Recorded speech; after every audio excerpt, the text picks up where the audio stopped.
स्वागत है बच्चों, एक बार फिर हमारे YouTube चैनल मैथ्स गुरुकुल पर। और जिन बच्चों ने सब्सक्राइब नहीं किया है वो कर लें, तो उनके पास वीडियो आती रहे। ठीक है। और आज हम 3.4 का लास्ट है और दो विधि आप पढ़ चुके हैं, प्रतिस्थापन विधि और एक विलोपन विधि। आज एक तीसरी विधि है वज्र गुणन विधि। ठीक है, वो भी आपको बहुत आसान पड़ेगी अगर आपको समझ में आ गई। तो पहले एक एग्जाम्पल से समझ लेते हैं और इसका फार्मूला समझ लो कैसे करना है। जैसे समीकरण हमारी है a1x plus b1y plus c बराबर 0। ये तो आपको हमने पहले लिखवाया था ना, जब हम देखते थे कि ये इसका एक हल है, अनेक हल है या कोई हल नहीं है। ठीक है, उसी रूप में एक समीकरण हमें मान ली। अगर कुछ सी इधर दिया है तो हटा के हम कर सकते हैं जब 0 करना है आपको। और दूसरी समीकरण लेंगे हमने a2x plus b2y plus c2 equal to 0। ये दो समीकरण है। तो एक तो हमने प्रतिस्थापन विधि कर ली, विलोपन विधि कर ली। अब हम जब वज्र गुणन विधि करते हैं तो हमें ध्यान रखिए कि कैसे निकालना है। देखिए, पहले x अपॉन लिख लीजिए, इक्वल टू माइनस वाई बराबर लिखना है और बराबर 1 अपॉन। बिल्कुल इसको लिखने का तरीका समझ लो। ठीक है, इन तीन से एक साथ आपका एकदम रिजल्ट आ जाता है। क्या करते हैं, देखिए x पे प्लस, y पे माइनस और 1 पे फिर प्लस, सिर्फ y माइनस रहेगा। अब जब x के नीचे हमको क्या लिखना है वो समझ लो। जब x की बात होगी तो x को आपको छुपा लेना है। ठीक है, सिर्फ इसको देखना है b1 c2, ये इससे गुणा और ये इससे गुणा, तो क्या गया b1 c2 और बीच में हर एक के लगेगा माइनस। इसकी गुणा तो कर दी, माइनस लगा के इसकी गुणा c1 b2। ठीक है बच्चों, समझ आ गया। पहले ऐसे चलेंगे और उसके बाद माइनस वाला इधर वाला। ठीक है, अब y का माइनस ऊपर लगा हुआ है, अब y की लाइन में ये छुपा लिया। ठीक है, y को पूरी खोल के देखेंगे, a1 c2 माइनस लगाना है आपको, और c1 a2। ठीक है, a1 c2 minus c1 a2। अब 1 के नीचे जब करेंगे तो आप c को छुपा लेंगे। ठीक है, अब आया a1 b2 और माइनस b1 a2। बस इतना अगर कर लिया, उसके बाद आपका सारे हल आ जाएंगे। जैसे एक हम क्वेश्चन अभी ले लेते हैं। ठीक है, और इतना समझ में आ गया आपको। इसके बाद हम आप क्वेश्चन ले रहे हैं, आप इसको सही से समझ लीजिए। दो समीकरण आपको इसी रूप में बनानी है, अगर सी इधर दिया है तो आपको इधर ले आना है। ठीक है, इधर इक्वल टू 0 कर देना है। तो यहाँ पे x के साथ जो भी लगाए वो a1 हो गया, y के साथ लगाए b1 हो गया, और तीसरी जिसमें xy नहीं है वो c1 हो गया। दूसरी समीकरण में जो x के साथ लगाया वो a2 हो गया, y के साथ b2 हो गया, और जिसमें कुछ नहीं है xy वो c2 हो गया। ठीक है, इतना समझ में आ गया सबको बच्चों। अब ये आपको समझ में आ गया है, जब x अपॉन लेंगे तो ये माइनस, ये इसके गुणांक माइनस यहाँ पर लगाना जरूरी है, और फिर y की लाइन छुपा लेंगे a1 c2 minus c1 a2, फिर 1 अपॉन तो c की लाइन छुपा लेंगे a1 b2 minus b1 a2।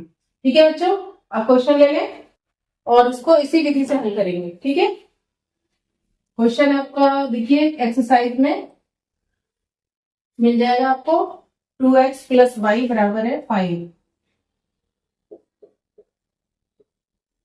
ये पहली इक्वेशन है। तो आप इसको जब इधर लाओगे 5 को तो क्या बन जाएगा, -5 इक्वल टू 0।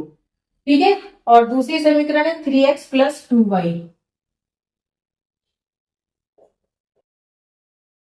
इक्वल टू है 8। जब 8 को इधर लाओगे तो क्या हो जाएगा, इधर 8 माइनस का हो जाएगा और इधर क्या हो जाएगा 0। हमें इसी रूप में बना लेना है। ठीक है, समझ आ गया बच्चों। अब उसके बाद हम वज्र गुणन विधि लगा देंगे। तो सबसे पहले क्या लिखेंगे, x अपॉन बराबर माइनस वाई अपॉन और बराबर 1 अपॉन। यहाँ तक तो हमने बताया था आपको।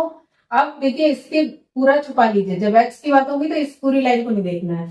यहाँ पे अगर कुछ नहीं लगा है तो कितनी y है, 1 है। अगर कुछ नहीं लगा तो उसको आप 1 समझ लेंगे। ठीक है, 1 y मतलब जैसे पेन, 1 पेन, तो 1 और इसकी मल्टीप्लाई 1 गुणा, अच्छा जब भी माइनस में तो आप इसको ब्रैकेट में जरूर लिखना। 8 किसका है, माइनस का, तो 1 गुणा -8, बीच में आता है माइनस, अब -5 और गुणा 2। ठीक है, अब y की बारी, y की लाइन आपने बंद कर ली, 2 इंटू -8, बीच में माइनस आ गया। अब 5 इंटू, लेकिन 5 किसका है, माइनस का, -5 इंटू 3। ठीक है, y छुपा लिया, 2 इंटू -8 -5 इंटू 3। अब 1 की बारी आएगी तो ये अंक आप छुपा लेंगे सिर्फ x y वाले, तो 2 दूनी 4, यानी 2 गुणा 2, बीच में माइनस लगा दिया, 1 गुणा 3, 2 दूनी और 1 गुणा 3। यहां तक सबको समझ में आ गया बच्चों। अब इसको जब हल करेंगे तो माइनस प्लस का बस आपको ध्यान रखना है। तो x अपॉन माइनस की गुणा हुई 8 का 8, लेकिन माइनस का, 5 दूनी 10 और माइनस माइनस प्लस, 2 बार माइनस है ना गुणा में, बराबर ऊपर है -y, 8 दूनी 16, लेकिन माइनस का, 5 तिया 15 और माइनस माइनस प्लस, 1 बटा 2 दूनी 4 और 3 एकम 3। ठीक है, इसके नीचे क्या आया बच्चों, 10 में से 8 गए, प्लस का 2, क्योंकि प्लस वाला बड़ा है इसलिए आंसर प्लस में आएगा, बराबर -y बटा 16 में से 15 गए 1, लेकिन किसका, माइनस का, क्योंकि माइनस का निशान 16 पे लगा है, बराबर 1 बटा 4 में से 3 गया 1, लेकिन प्लस का, क्योंकि 4 बड़ा था, ये माइनस माइनस आपका कट गया। ठीक है, अब आपका क्या बन गया यहाँ पे, x बटा 2 बराबर y बटा 1, और ये आपकी यहां से इक्वेशन बन गई। ठीक है, ठीक है, यहां तक समझ आ गया। अब पहले इसको ना लेके इन दोनों को ले लेते हैं, यानी x upon 2 equal to 1 upon 1, तिरछी गुणा कर दीजिए, तो x बराबर क्या आ गया, 2 एकम 2, ये पहला आंसर आ गया आपका। जब y अपॉन 1 लेंगे तो तिरछी गुणा कर दीजिए, तो y बराबर 1। देखिए दोनों आंसर आ गए आपके, x बराबर 2, y बराबर 1। आसान लग रही है ना बच्चों ये विधि, तो इसे कौन सी विधि कहते हैं, वज्र गुणन विधि। सारे क्वेश्चन आपके जैसे आपने पहली एक्सरसाइज में करे हैं, अब आप उनको इस विधि से भी कर सकते हैं।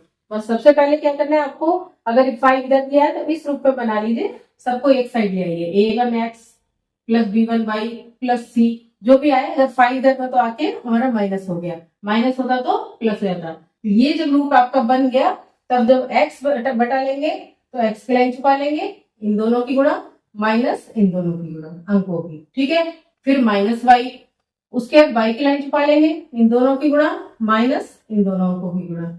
जब 1 अपॉन होगा तो ये लाइन छुपा लेंगे, इन दोनों अंकों की गुणा माइनस इन दोनों अंकों की गुणा। फिर उसके बाद कुछ रहेगा ही नहीं है, आपको फटाफट आपको सॉल्व करना है, बस माइनस प्लस का आपको अच्छे से ध्यान रखना है। ठीक है बच्चों, ये क्वेश्चन आपको समझ में आ ही गया है।